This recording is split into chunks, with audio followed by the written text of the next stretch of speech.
From athletes to authors, entertainers to innovators, we connect with those who help shape our culture. Join us in revealing stories of their lives and backgrounds, their triumphs and tragedies that molded them into who they are today. Authentically off-script and personally illuminating, this is Audibles with Jason Scarborough. This week on Audibles, Marchant Kenney. So your story starts in New Orleans, Louisiana. So how would you characterize growing up there in New Orleans?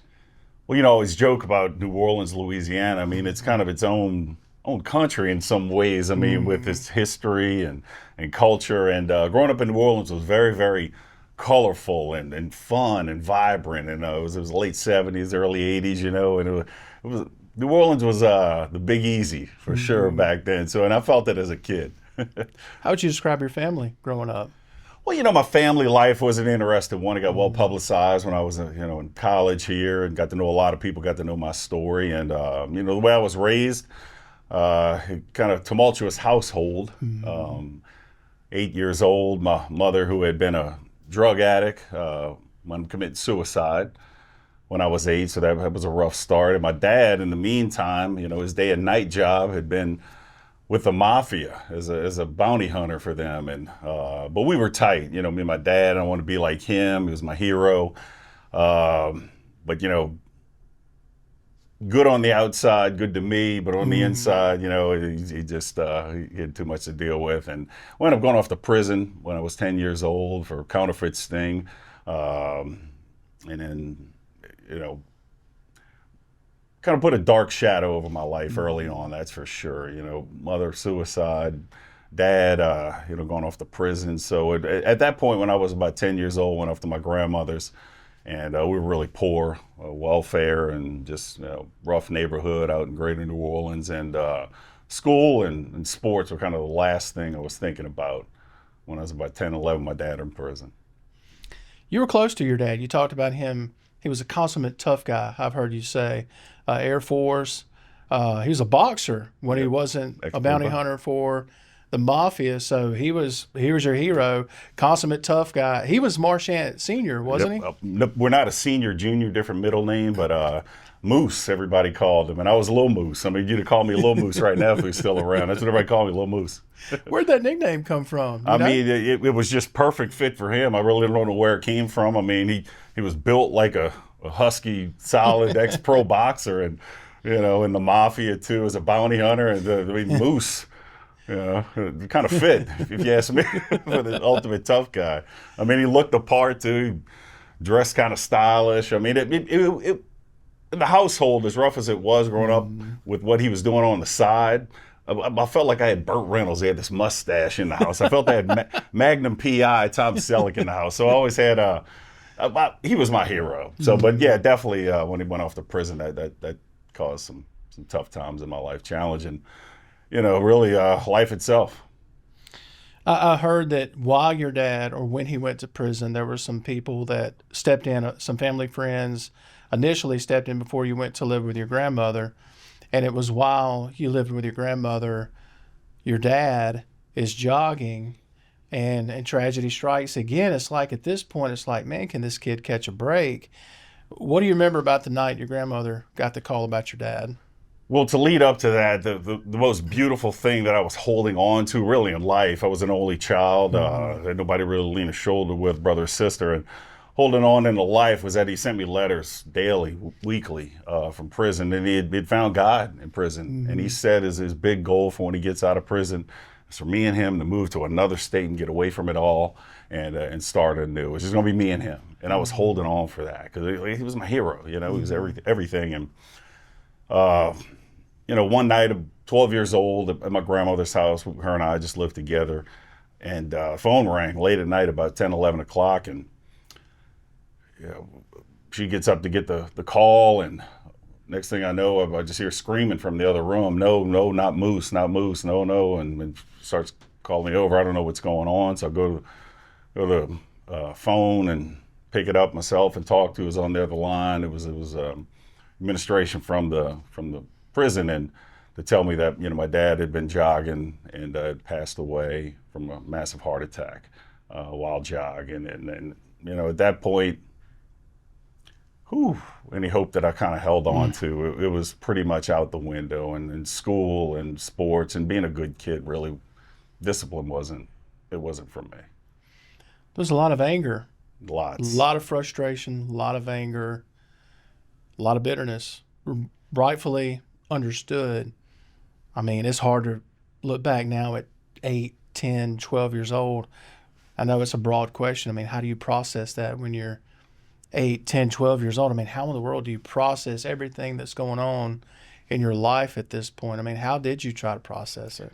And at that point, you know, I had a grandma who was just in her 80s, a little old to take care of a teenage boy, who was unruly, and I took advantage of that. And so I literally, you'll see a word come up while I'm saying this, I gave up hope. I did, totally. I was running the streets, failed 7th grade, had no desire to go to high school, and no one was going to make me. And it was just like that. I had no discipline, and a school I was going to wasn't very good out in greater New Orleans, and I took advantage of that and skipped so much school that I lost count, and I got the mail, so it didn't come home for grandma to see. So, you know, I had no shining light at that point. Nobody, nothing. That really made me think that life is worth it. I mean, it was the pits. I was in the pits. There is a turning point where things start to look upward just a little bit. If I remember the story correctly, there's more family friends that kind of step in while you're with your grandmother. And this is where Boys Hope enters onto the scene with you. Tell me the story of that. How did that come about with you getting into this program? And initially, you know, what were your thoughts about it? Like, I'm not going to do that. I'm not fooling with that. Or was it like, look, you're hanging on to anything at this point? Well, I was running the streets with the wrong crowd, but they were my crowd, and I was any 12-year-old, 13, but be 13 at that point. You run the streets, do whatever. It's hard. It's a hard life to give up, and but a family, the Howard family, who I'd known from a long time ago. They had 4 sons, and spent time at their house when I was in grammar school, when things were kind of normal as far as what mom and dad were around, were as normal as they could be. And when I'd hang out at their house all the time, and I had good grades. Shoot, I was scared to bring a bad grade to my dad, that's for sure. And but they found out that I was falling apart out in New Orleans area I was living in, and they stepped in and you know, heard that I failed 7th grade and said, no, Marchant's got a brighter future than that. This is a shame, and the Kenney family's letting this be. And so they stepped in and they told grandma and me about a place called Boys Hope, and you're doing this, or, well, basically you're doing this. And you know, when I heard of the place, read about it, thought about it, it was cool on the outside. I mean, the boys' home I was going to live in, there were 8 boys. There was an opening, so 7 at that time. And I came to the house. They had a nice house right around from Jesuit High School down in New Orleans. And, you know, it was like, wow, other boys are just kind of nonstop activity, you know. I always wanted brothers, you know, and so this could be a perfect opportunity. But there was a catch to it.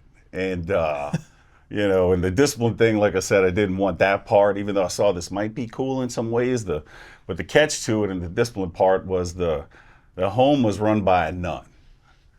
And if you can imagine me at that point, unruly, just undisciplined, raw, the thought of a nun running my life, I basically said, I don't know if I want to do this, but the hand was forced. And the final step with Boys Hope, after you had to take IQ test, it's Boys Hope, Girls Hope now too. After you take IQ tests, because they don't just take anybody off the street, you had to get in, and was to meet with sister. And you know, I'd never met her, and I just, when I pictured nuns, I'd been in Catholic schools, early 80s, early grammar school, and the nuns were tough, man. I mean, almost ruler over knuckle tough. I mean, they were. So I'll picture a habit coming at me, and almost like you know, when the nuns float towards you in a horror movie, like what am I in for? And but I tell you what, we sat down and had that meeting, and and I won't cut your question off, but if you got another question, but the meeting went well. And the great thing about the meeting was it was the first time in a long time somebody with structure, just the way they talked to me, really cared about me. And something hit different there. And she said the best thing that could have ever happened to me. I could tell she cares for the kids. She cares about what she does. Obviously, this is her life, raising boys into men. But she told me at the end of the conversation, after I was a little tough, she said, well, you can accept me, and I'll love you, and I'll make sure your life is better. Trying not to tear up talking about that time, and I'll do everything in my power to not let you down. And or leaving the door can hit you in the ass. Choice is yours. And but the way she told me, and the way she looked at me, and the way I just felt it was sometimes a higher callings felt the little chills come over. Like, you know what? Started thinking I'm not really doing very well in life out here, and I want to wind up like my dad. So let's give this a shot. Sister Frances. Yep. Yeah. Yep. So an angel on earth, rest her soul, but angel on earth. Don't go anywhere. Audibles returns in a moment here on the Spirit Media Network.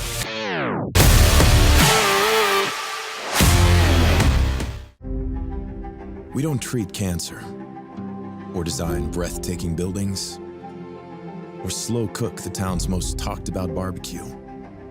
That's all you. You're the ones who create and astonish, game and laugh, who come together and imagine a safer, more connected world.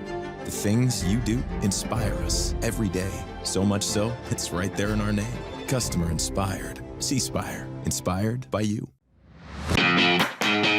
Between the blue sky and green grass, there's a Mississippi cattleman making sure the food you need is on your local grocery store shelves. Whether it's a big juicy steak or hamburgers for your backyard cookout, our food starts right here. Because for these cattlemen, it's not just a job, it's caring for the animals that make up our nation's food supply. Just one of the many commodities a Mississippi farmer grows for you, the farm families of Mississippi. Hi, I'm Erica Bedwell, the Director of Rehab at Covington County Hospital. The Centers for Medicare and Medicaid Services says you have a right to choose the swing bed program that's right for your loved ones. Our patients experience a comforting, supportive, and healing environment in large private rooms. Our swing bed staff is highly skilled and includes board-certified physicians, practitioners, and experienced nursing staff, all working alongside physical, occupational, and speech therapist staff to return your loved ones to the quality of life they deserve.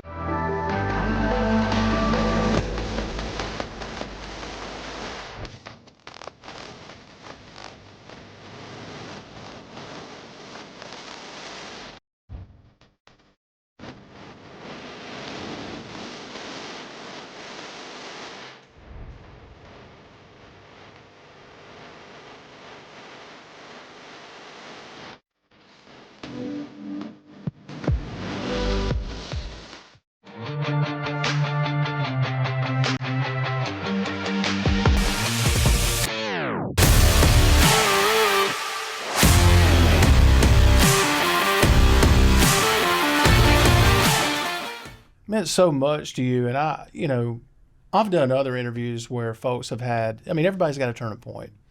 And I wonder how many times you've looked back at that moment that you just talked about. What if you had chosen to go out the door? How much different is your life? Have you ever thought about that? What if I chose not to take her help? What if I chose not to listen to her?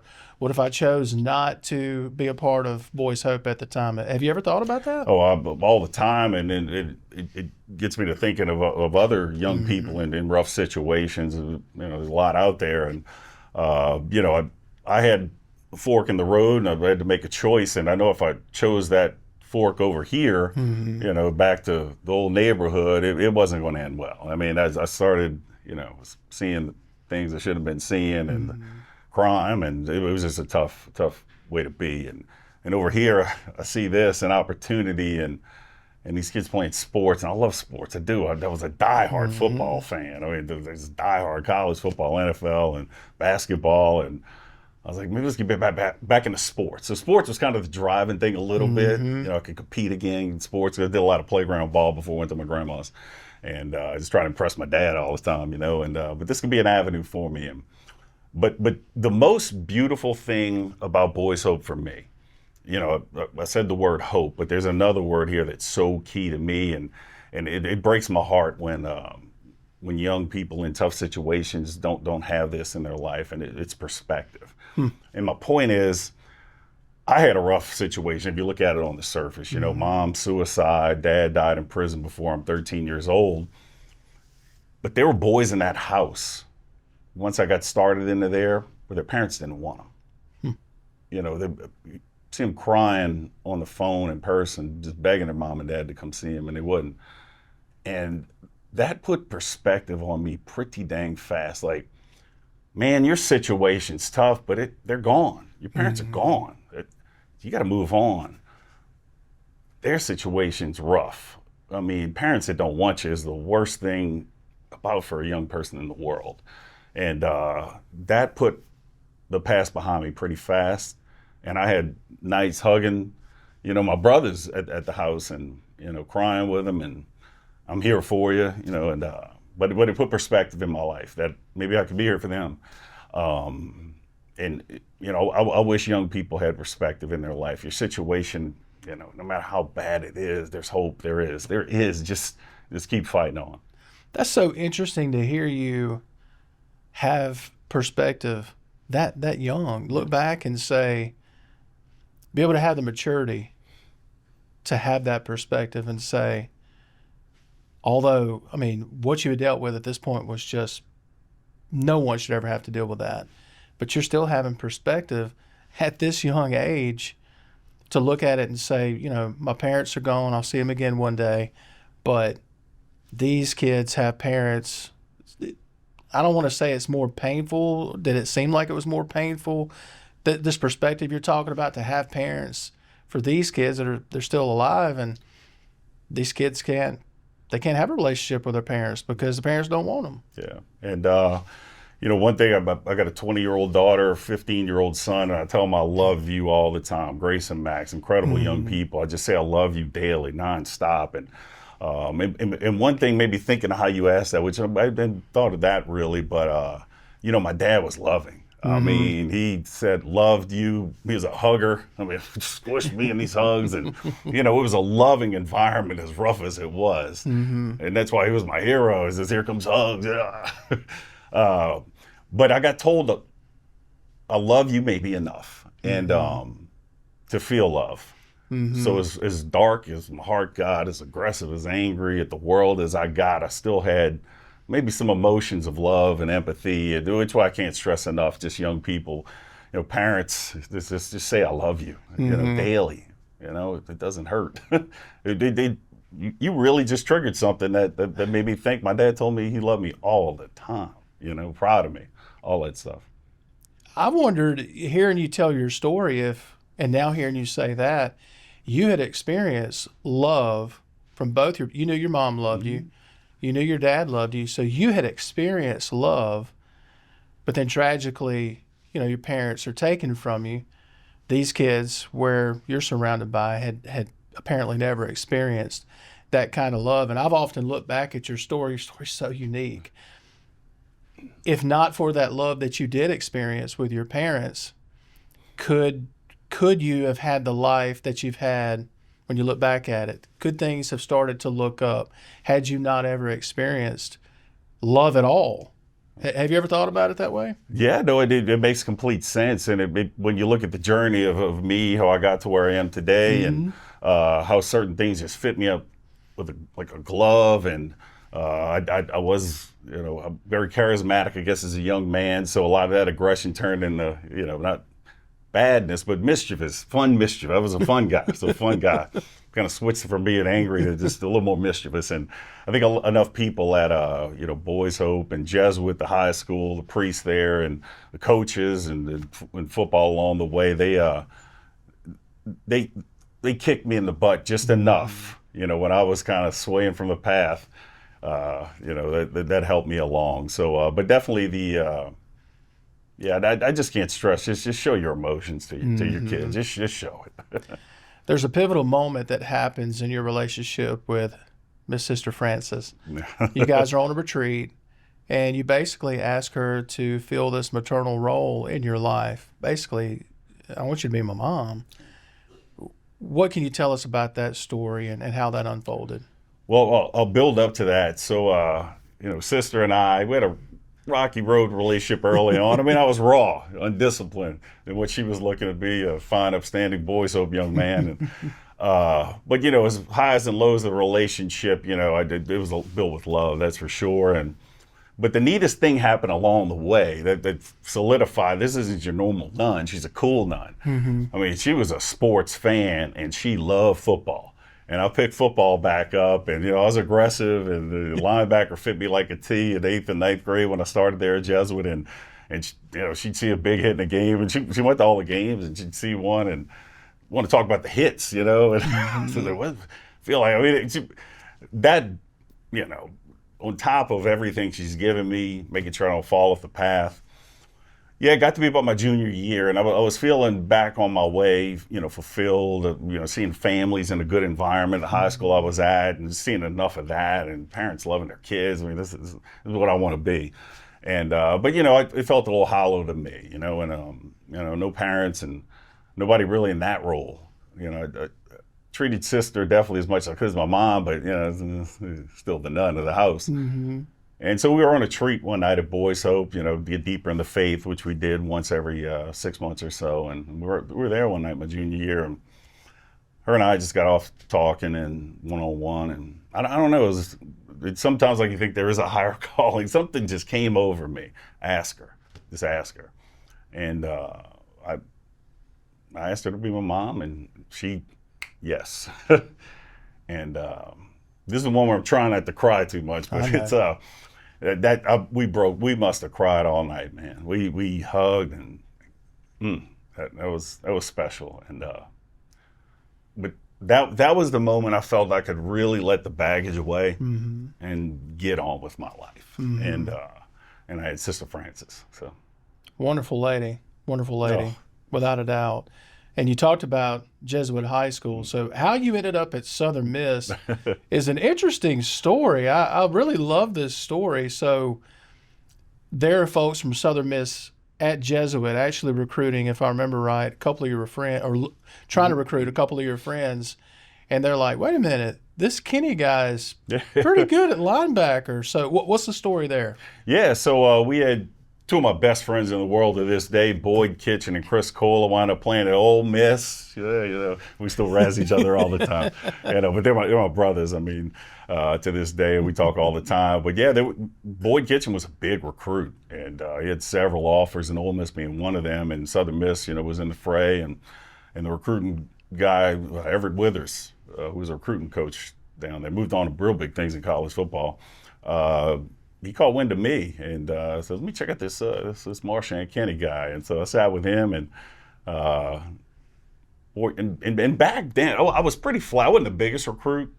When push came to shove, it wound up being Southern Miss and Texas Tech, who actually offered me from Division I. But Southern Miss had a reputation back then, defense, smash mouth. They were beating Auburn, Bama, made Ole Miss and State stop playing them not too long ago before that. Let's call it what it is.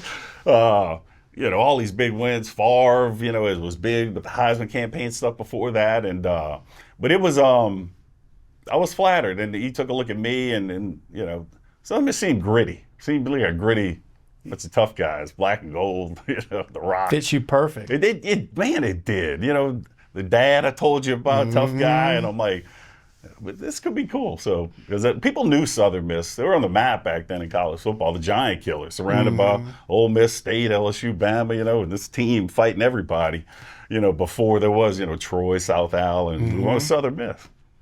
Yeah, Coach Bauer was like, load the schedule up. Yeah. We'll play anybody. Don't go anywhere. Audibles returns in a moment here on the Spirit Media Network.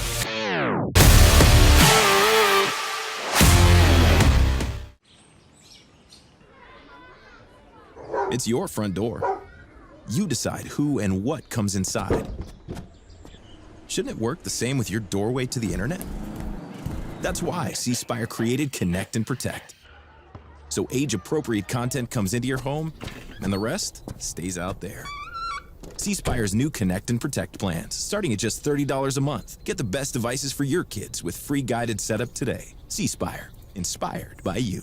The fabric of any community is its people. It's the commitment to hard work and to be our best. It's where you know your neighbor by name. It's where family is important. At Covington County Hospital, we are your family and friends. That's why your healthcare is important to us.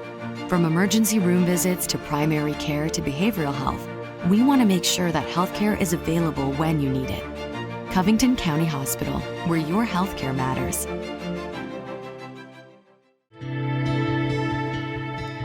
Up before the dawn and home long after the sun sets. We pass this farm work ethic on to our children, too. They have their chores just like yours, but we also raise animals.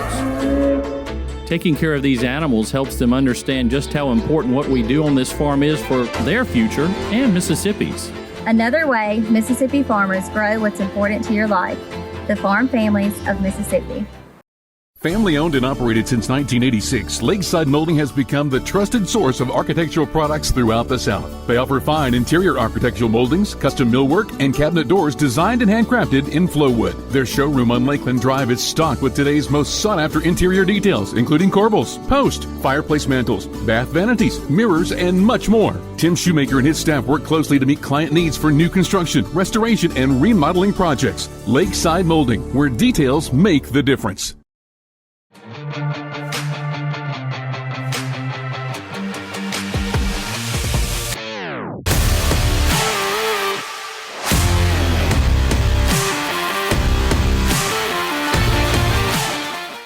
So you redshirt your 93 freshman season, and 94 you get on the field. Your first Division I action, if I remember the story right, you're in the Superdome against Tulane. Is that correct? Yeah, great job right there. It's crazy, like some things like, is this a plan you got going on there, guy? I look at the schedule. First year I'm going to play, we open up in the Dome when Tulane played in the Dome, playing the Green Wave, and then the last game of the season's in Tiger Stadium against LSU. And Southern Miss fans may not have to hear this, who's watching this. I was a die-hard LSU guy. Mm-hmm. You know, purple and gold, I bled it until I signed with Southern Miss. But I was like, are you kidding me? Look at the schedule. Yeah, you get on the field against Tulane in that game, and that LSU game that you're talking about at the end of the season, that Coach Bauer has told me that he felt like that game, that moment, was really what kind of set in motion. First of all, I believe that was the game that set in motion the 14 straight winning seasons, seasons. And he felt like that was kind of a turning point for the program. You guys go down there and you win, I think it was 20-18, somewhere in there. There's a field goal that won the game. He felt like that was a turning point for the program. And if I had to guess, it felt that way for you guys too, the players. You actually planted a flag on the iconic I had the Tiger at midfield with one of the Southern Miss flags. A little frustration taken out there, maybe? It was literally the cheerleaders were all in the end zone celebrating the big win, and you know I'm out of my mind, happy we just beat LSU, and they didn't offer me. I'm like, all right. So before Baker Mayfield was doing the flag thing, you know, I did it at Tiger Stadium. There's a gritty picture of it before high def picture. You got to zoom in, but I'm there. You can see 43. Man, before Baker Mayfield did it, I'm like, y'all don't know Marchant Kenney was doing that down at Tiger Stadium. There you go. That's brave to do that down there. I lived in Baton Rouge area for a little bit too. I was always walking around with I didn't mean anything. Yeah, it's not really me. It's somebody that looks like me that played football here. No, it's not me. It's not me. So at Southern Miss, you found, we talk about Sister Francis, but I've heard you talk about finding two father figures here at Southern Miss, and Jeff Bauer, your head coach, and your defensive coordinator at the time, John Thompson. What role did they play in your life? Oh, my goodness. First up, Sister Francis. I mean, the football and loving thing didn't stop. I mean, she came to Southern Miss and didn't miss a home game. Went to a lot of road games, and so she was a big part of that. She wound up being a celebrity as that story got out that a nun and son duo was going on here at the Rock. And but no, Coach Bauer laid the foundation pretty early. Mm-hmm. He he knew what I was up against, and my situation, and we knew I had a little fun, wild side a little bit, and which fit perfect for linebackers playing in the 93, 94 Nasty Bunch back in the 90s. But he told Sister, I got a letter to him, so proud of it, that he's going to be okay. We got him. And more or less words, and I had to make sure, though, because she was so important to me, that some kind of communication, but he did that early. And then sure enough, what the great thing about Coach Bauer, we talk all the time, and I still get starstruck talking about I'm like talking to Coach Bauer on the phone. And but as you know, in football, I mean, 100 players on a team or so, and a lot of type A personalities, a lot of different characters, highs and lows you got to deal with. And whenever I talked to Coach Bauer, he looked me in the eye, and it was almost, how's your day, when we weren't talking football or school or something. And that meant so much, because it was Coach Bauer talking to you, and you listened. And but he gave me the program he ran back then. It was just so fun. It was so special. And I've said it to so many guys that the games are great and everything, but man, I just miss the team. I miss the Van Hall, the dorm we lived in. I miss But Coach Bauer created all that. He let guys be guys when it was time to be guys. Yeah. But he loved you, and he talked to you one-on-one. As many people as he had to deal with, he talked to you one-on-one. And John Thompson, he was my defensive coordinator, linebacker coach. I mean, we were always together, it felt like, and sometimes hung over on Sundays after a game, watching film with him, trying to talk him into, hey, I got a tackle on that play. He's like, oh, you smell like booze. Really? What'd you do last night? Well, it was college. And but no, John Thompson, I mean, oh goodness, did he love me. I mean, I felt like I had a father figure. Absolutely had a father figure. Just like Coach Bauer, he knew my situation, talked to me man to man. He knew how to. He's a guy really to get me going, and he knew how to get to me and get me going. And but all that over time, and we had a special bond, and and Coach Bauer created all that. And but John Thompson was one of the greatest defensive minds back at that time. I mean, he was in all of college football. We talk about Coach Bauer, kind of piggybacking off, talking about what he meant to you. What a resilient man, and just a person of dedication and resilience. 1997, you guys are having a remarkable season, but Coach Bauer's daughter, Kristen, she's involved in an auto accident that takes her life. And I've heard you specifically talk about Coach Bauer's resilience, his commitment to the team, and he's told us, hey, look, he told his wife, I got to get back. And he got back to the team, and he's talked about the structure of football, having guys like you come up and hug him and pat him on the backside. Hey, Coach, we got you. We love you.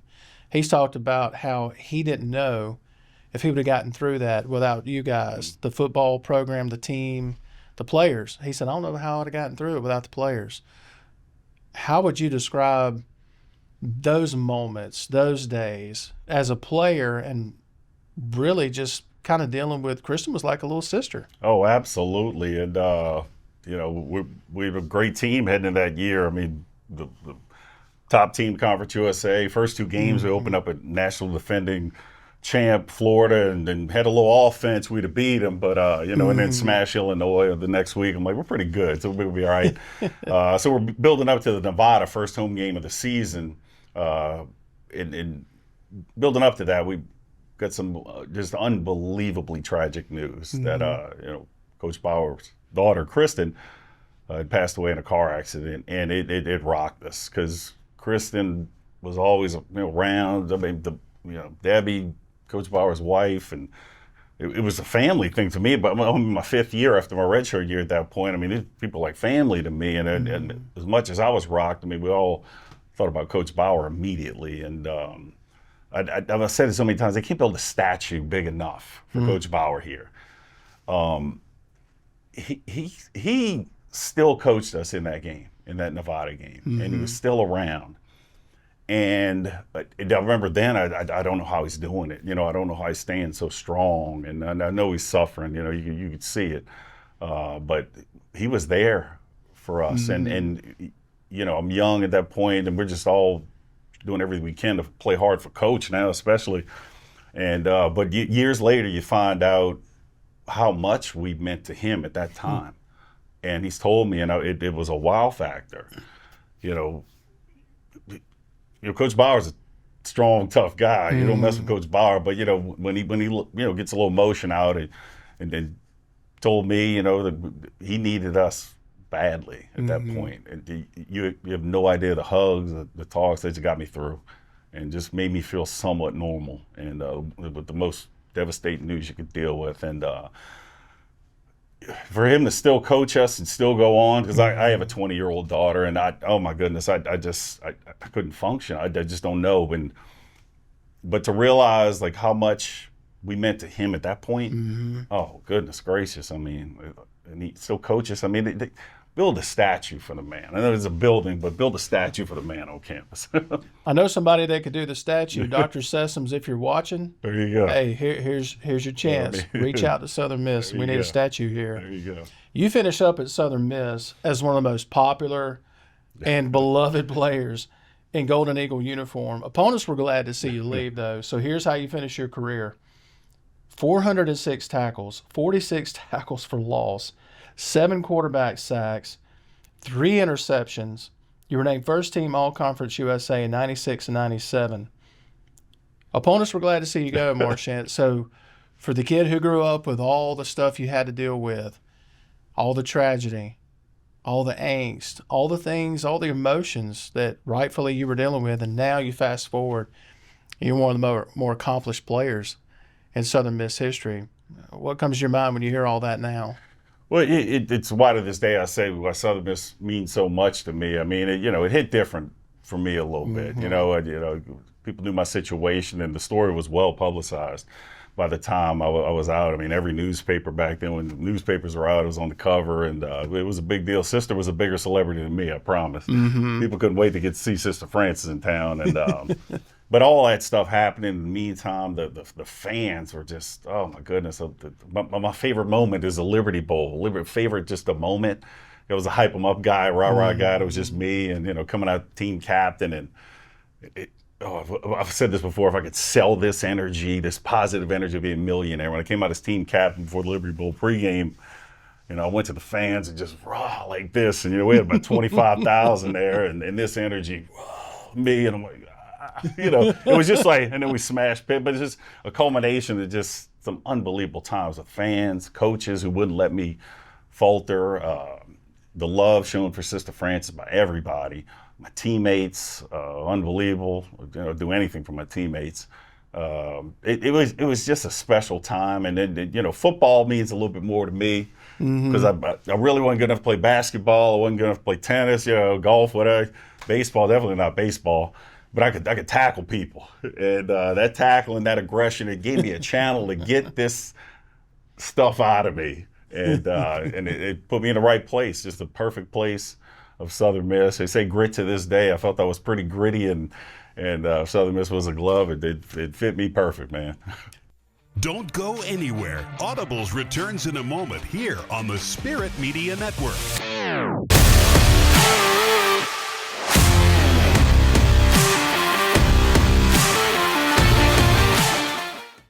It has often been said that home is where the heart is. It's where hard-working and dedicated people form the fabric of a thriving community. At Covington County Hospital, it's our priority to help keep our community safe, healthy, and moving. With our primary care clinics and services, we are working to keep you healthy. Because home is where the heart is. Home is where family matters. Covington County Hospital, where your health care matters.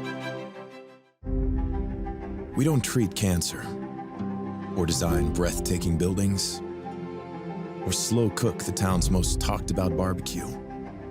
That's all you. You're the ones who create and astonish, game and laugh, who come together and imagine a safer, more connected world. The things you do inspire us every day, so much so, it's right there in our name. Customer inspired. C-Spire, inspired by you. Harvested in June and July, Mississippi-grown sweet corn arrives just in time for your cookout or outdoor get-together. But you better be quick. Once Mississippi-grown sweet corn appears on your local farmers market shelves, it disappears just as fast. There are so many ways to cook and eat Mississippi-grown sweet corn, but of course our favorite is corn on the cob. Sweet corn, just one of the many foods the Mississippi farmer grows for you, the farm families of Mississippi. Family owned and operated since 1986, Lakeside Molding has become the trusted source of architectural products throughout the South. They offer fine interior architectural moldings, custom millwork, and cabinet doors designed and handcrafted in Flowwood. Their showroom on Lakeland Drive is stocked with today's most sought-after interior details, including corbels, post, fireplace mantles, bath vanities, mirrors, and much more. Tim Shoemaker and his staff work closely to meet client needs for new construction, restoration, and remodeling projects. Lakeside Molding, where details make the difference.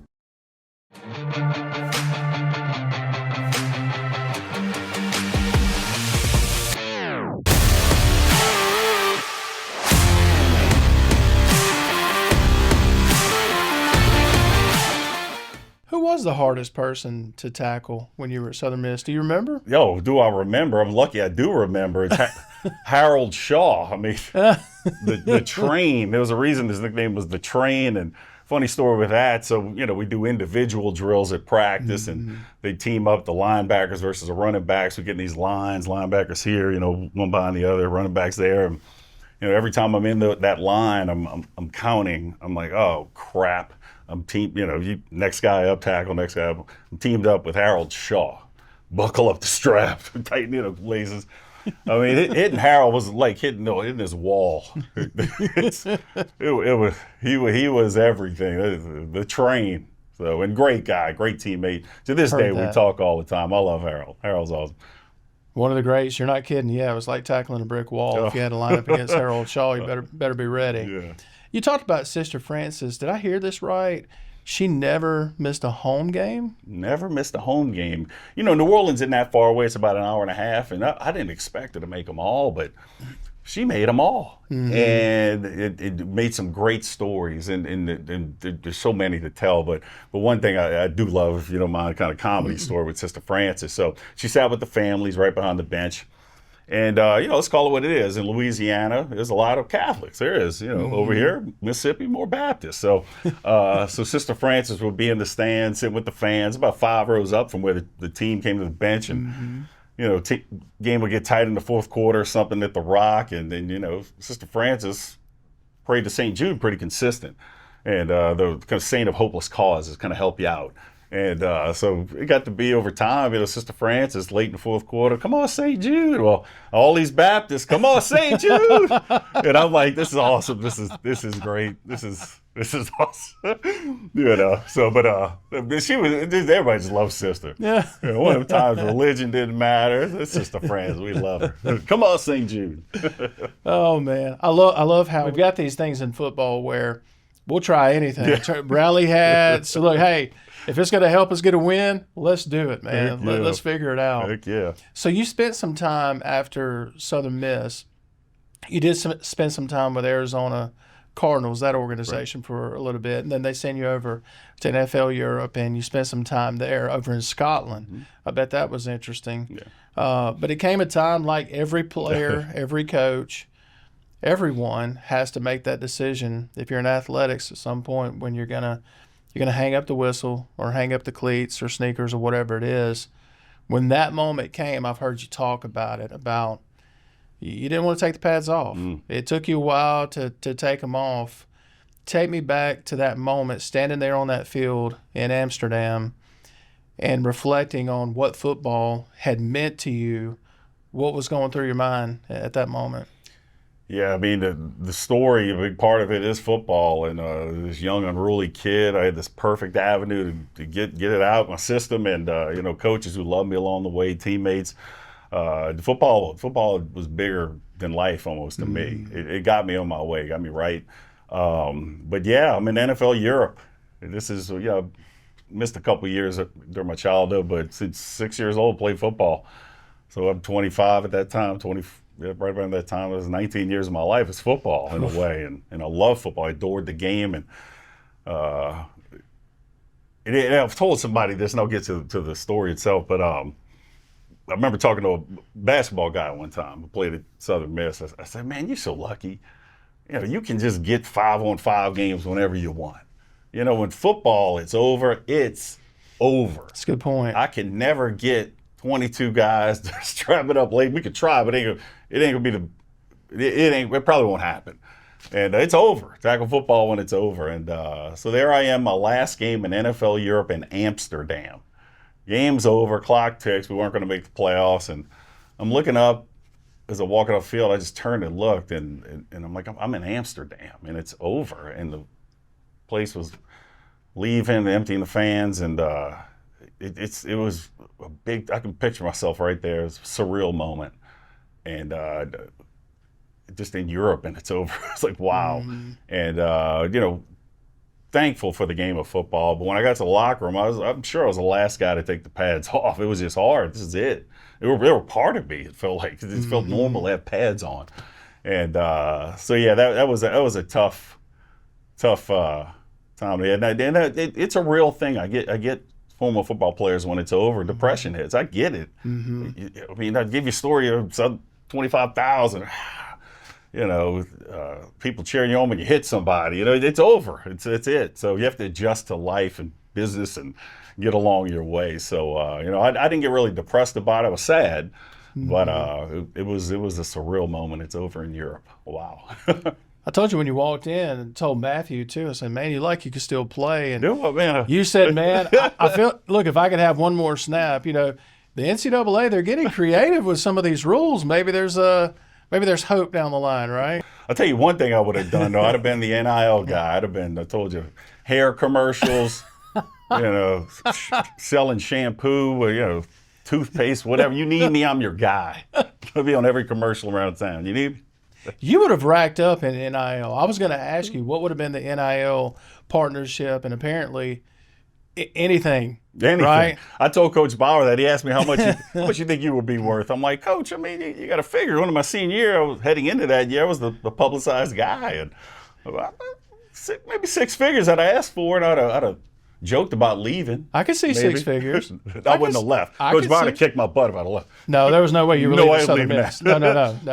No, I could see you at 6 figures. That's what I'm saying. I played at the wrong time. Man. I mean, I played at a time you couldn't have a job. Right. NCAA. You can have a scholarship player, couldn't have a job. Well, I mean, former sportscaster at WDAM, right? And we're working sales now, correct? So, yeah, you'd have racked up. I'm about to talk to John Cox every now and then. I asked him, I was like, who's your favorite interviewer? And he goes, well, you were one of them. I mean, put a mic in front of you and you start talking. I said, yeah, NIL money too, commercials, man. Just give me a mic. I'll sell it. I would have loved to have seen you in the NIL era, man. I would have loved to have seen that. So your story, I told you, it is so inspiring. I appreciate it. And it gives people hope. I'll be honest, I had to grab tissue a couple times watching it. I really did. How do you hope to inspire others and give them hope through your story? Well, I said some things, any parents especially watching this, and you even lightbulbed me in this interview. I mean, just tell your kids you love them every day, and you just make them know that they're good enough. Just every day, and any young people out there, life's got you down. Something's really, I can't get over this. Like just perspective. Do whatever you can. Settle down. Breathe. Perspective. It's gonna be okay. Think of somebody else's situation maybe. And a lot of times it's worse than yours, just perspective. My grandma actually taught me something that I use to this day. I tell my kids, it's so old, but it's such a wise saying, this too shall pass. To me, I say it all the time, when business is cramming me or something, I'm like, this too, my grandma's in my head, this too shall pass. Don't go anywhere. Audibles returns in a moment here on the Spirit Media Network.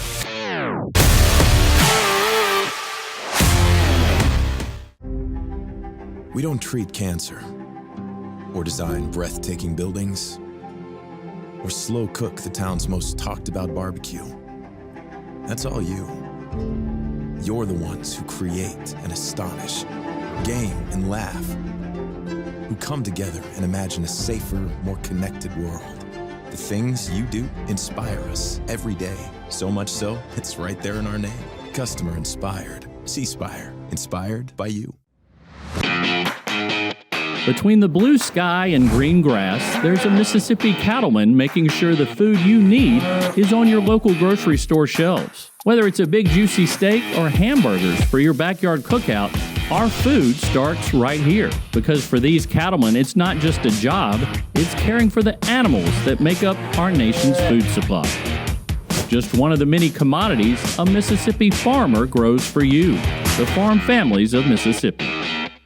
Hi, I'm Erica Bedwell, the Director of Rehab at Covington County Hospital. The Centers for Medicare and Medicaid Services says you have a right to choose the swing bed program that's right for your loved ones. Our patients experience a comforting, supportive, and healing environment in large private rooms. Our swing bed staff is highly skilled and includes board-certified physicians, practitioners, and experienced nursing staff, all working alongside physical, occupational, and speech therapist staff to return your loved ones to the quality of life they deserve.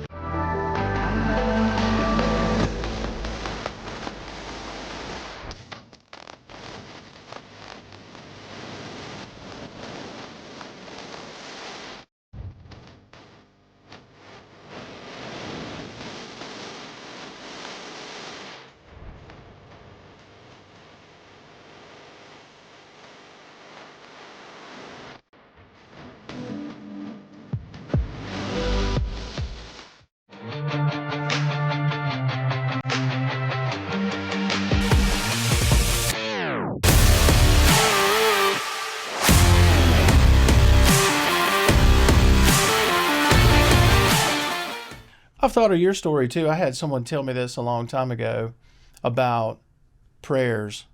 And they said, you know, you have no idea who prayed for you before you were even born. You have no idea. And though those people may have passed on before you ever got to meet them, their prayers last forever. I thought, that's powerful. Yeah. And I look at you, somebody was praying for you, man. I don't know. That's why I say there's got to be a higher calling, because three major steps of the way, you know, when I was falling apart at my grandma's, the Howard stepped in. Mm-hmm. You're going to Boys Hope. Mm-hmm. they were a very Christian, prayerful family. Mm-hmm. You know, I needed a father figure after Boys Hope. I found the perfect head coach and defensive coordinator to fill that role. You know, and another guy too, which is kind of great, and I'm so happy these guys at the Southern Miss football team have him, is Mitch Williams, the Fellowship of Christian Athletes director for the area and the team chaplain for Southern Miss. They got Mitch when Tom, you know, he just dealt with some tragedy, you know, with MJ Daniels passing, but they got Mitch. Well, I had Mitch right after football, so I came off of Amsterdam, like, what do I do now? Mitch is like, man, why don't you come be a sportscaster, Marchant? You got the personnel. I said, all right, that sounds great. And I do want to brag about Mitch real quick. We worked in this little cubicle at WDAM TV. I was the second sports guy. He was the sports director. And worked this little office, a little bit about me to you. It was Mitch every day. But Mitch was a sports director, but dang it, he was a preacher. And when he felt the spirit, you're going to feel the spirit too. He blasts that music, some Christian music, and I jam out with Mitch. But I had Mitch, and I told Mitch I love him, just like Coach Bauer. I mean, Mitch was my third figure along the way to teach me life lessons. He told me one time too, which was great. I wanted to be on ESPN one day. It didn't come to fruition, but he said, Marchant, look at those guys on ESPN. What do you see? Man, a lot of them got rings on their fingers, man. You know, they got somebody solid at the house. Or if it ain't a wife, they got something solid going on. You need something solid, you know. And he told me about just having solidarity in your life. And man, 3 years at WDM with Mitch Williams guiding the way, oh my goodness. When I said goodbye to him, I needed to make a little bit more money and go to a sales job. When I said goodbye to him, I cried harder than I cried when my father passed away. I couldn't let go. He's crying. I'm like, I didn't realize I'm leaving you. I guess it just hit me. And but yeah, so I had the prayers of Mitch, you know, prayers. Coach Bauer prays, Southern Miss people praying maybe, and but the Howard family too starting it all off. So yeah, prayers are along the way. There's no doubt about it. Had a lot of people praying for you, still praying for you. So let's switch it up a little bit. You're such a fun guy. I mean, I think the first time we talked on the phone, we talked forever. We talked for about 2 hours. Was it 2 hours? I was honored talking to you. I've said you do the best job with these shows in Mississippi. When I was doing my little show, man, I'm like, I took a lot from you when you interviewed Reggie and Sammy. I was like, I took a lot from you, man. It means a lot coming from you. I want to tell you that. But, you're it's easy to talk to you. That's probably why we ate up the amount of time that we did. My wife was like, yeah. I was like, but it's Jason. I was like, Miss Angela's about ready for you to go. I need to let you go. I don't want to hold y'all guys up any longer. But yeah, I mean, you're such a fun guy. So what do you do when you just want to, I don't know, hang out and just kind of chill out and kind of wind down a little bit? Well, I mean, I'm proud of being a good dad, the best dad I can be, and I invest a lot of time into my 2 kids. My daughter's about to head off to Orlando for her future. She's going to be part of Disney World, the college program there. So proud of her. And my son, Max, he's a track guy, runs the hurdles now. I'm like, a hurdler, right? And but I invest a lot of time with him, and all you dads out there, I feel the clock ticking. He's 18's coming up, and he's 15, and I spend a lot of time with him and say, there's gonna be some times from here to 18 you're not gonna like me. Well, my job's not to like you, it's to raise you into man. When you're 18, I walk out that door, wherever we go, wherever you go, and I can feel confident you go in a room and you can handle that room. So that's my job right now. I love you, obviously to death, but a lot of time with the family, and I've got an unbelievable wife, Angela. Jeez, we're talking about a rock. Because she deals with me. I mean, just high energy, high spirit. God bless her. She may need to call you just, Jace, help me. So, God bless her. She is my rock. And we spend a lot of time together. It's almost like I don't hang out a lot with people. I love hanging out with my wife. We're best buds, and literally. But a side hobby, what's funny is it fits me to a T. I'm big on social media. I just love social media stuff. And I love 80s and 90s entertainment. Always loved it. Music, entertainment, what have you. And I started this Instagram page. And sure enough, it's blown up to 1.3 million followers. Whoa. And I mean, like, big names of followers. Like, look who just followed me, stuff like this. So I got a hobby of that. Putting out 80s music clips of the 90s. It fits me to a T. Some people may not understand it, but I'm a goofball, and like I said, God bless my wife, Angela. I love Miss Angela. She's great. I don't have a lot of hobbies. That turned into my hobby. I don't golf anyway. You guys trip me out on social media. I mean, you do. I mean, I follow you guys on social media, and you guys have a lot of fun. Yeah, y'all have a lot of fun. We do, and too much fun though. Because it'll be 6 a.m. and I'm ready to talk about this new offense that Chip Long's got, and she's like, if you talk about Southern Miss at 6 a.m. Because I just pop up, I'm out of bed, coffee. I'm like, all right, I'll go back in here. The offense, though, we can't talk about it right now.